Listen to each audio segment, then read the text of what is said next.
parenting one. I just was thinking about Ephesians 6. I think this fits with what we're told not to do, which is not provoke children to anger. And I think if we lie to them, that's going to provoke them to anger. I remember actually my very first trip out of the United States for the purpose of ministry was 1999, and it was to Hoshiville, Poland. And while we were there, we did an English as a second language camp, and we used the Bible to teach English, and we used Bible stories and other things of that nature. And I remember up to that point, God had given me neat opportunities to share the gospel with people and see them come to faith in Christ, and most of them were joy filled. I think all of them were joy filled. But here we were in Poland, and there are two young ladies who came to faith in Christ, and they were angry. They were angry at their parents, and they were angry at their church because they never told them the truth. They didn't tell them the truth about a holy God. They didn't tell them the truth about their sin that separated them from them. And they never told them the truth that Christ was the absolute sufficient answer. And even though it was a church, and even though it was supposed to be Christianity, it was Catholicism, but even though it was supposed to be that, they just were just angry. I mean, they were angry at their parents and at the church. And so I think that's a really good example of the fact that lying to our kids is a great way to provoke them to anger. So not telling them the truth. The positive side of that then, right, is to bring them up in the discipline and instruction of the Lord. And so I think everybody would agree, secular people as well, that if to be healthy is to know who you are. To be healthy is to know who you are. And so the difference between me and, say, the humanist person is, again, most of them are getting that thought right from a psychological point of view. And again, that's popular now, just like coffee's giving you years to your life. That's popular now. That wasn't popular years ago.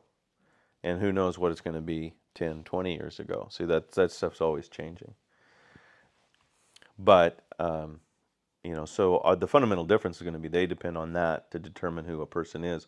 Whereas we would say, well, we depend on the one who created us to tell us who we are. And so I want to make sure that my kids know who they are, and the best person to tell them who they are is God. And so we get the same things in the States. I remember reading articles about people talking about how, we never use the S word in our family, and they were referring to sin. And, and that's a cuss word in the family, and they never make use of it, and so on and so forth. And sadly, some of that was even made popular by Christians. Robert Schuller, his church is, well, not anymore, but it used to be. It was called the Crystal Cathedral, and that's only about 15 minutes from our house. It's gone debunked now, but he wrote a book called The New Reformation. And the entire thesis was that sin has been obliterated, and you don't talk about sin anymore. And it's all about, self-esteem, feel good, and so on and so forth. So it hasn't just been the secular world, sadly, that's really promoted that whole way of thinking, but it's also been, the church.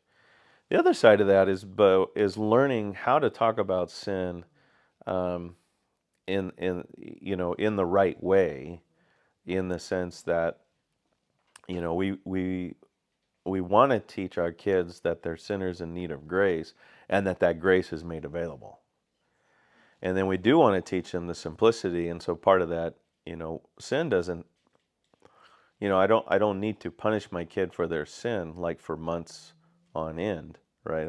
So the part of that is helping parents parent in such a way that where they put the gospel on display, so that if they do discipline their child, It's, if especially if a child's repentant or says they're sorry, it's like there's this immediate embracing of them. There's this immediate hugging of them. There's this immediate forgiveness of them, so that they get a picture of how that's handled. So that then there's no fear of actually being called a sinner, and there's no fear of actually even being said that what you've done is sinful, because when you understand that by the grace of God, even when you get it wrong, you can get it right, because there's a right way to handle your wrong, and then you can run to Christ, and immediately when you run to Christ, He forgives you. And so, and I think Psalm 32 is really good with that, with David, because he talks about how he wasn't completely upfront about his sin, but then when he was upfront about his sin, God forgave him. And then the lesson he wanted people to learn is run to Him right away. Like God is not, he's not threatening to a repentant person, and He's a safe person to go to with your sin. If you're confessing and repentant, He's safe to go to, and I think helping them understand that is always really good. Yeah, so I would just say I would take the Ephesians 6 and just recognize one way to provoke your children to anger would be not telling them the truth, and lying to them, and then just recognizing as followers of Christ, we do have an obligation to teach them the discipline and instruction of the Lord. So. Mhm.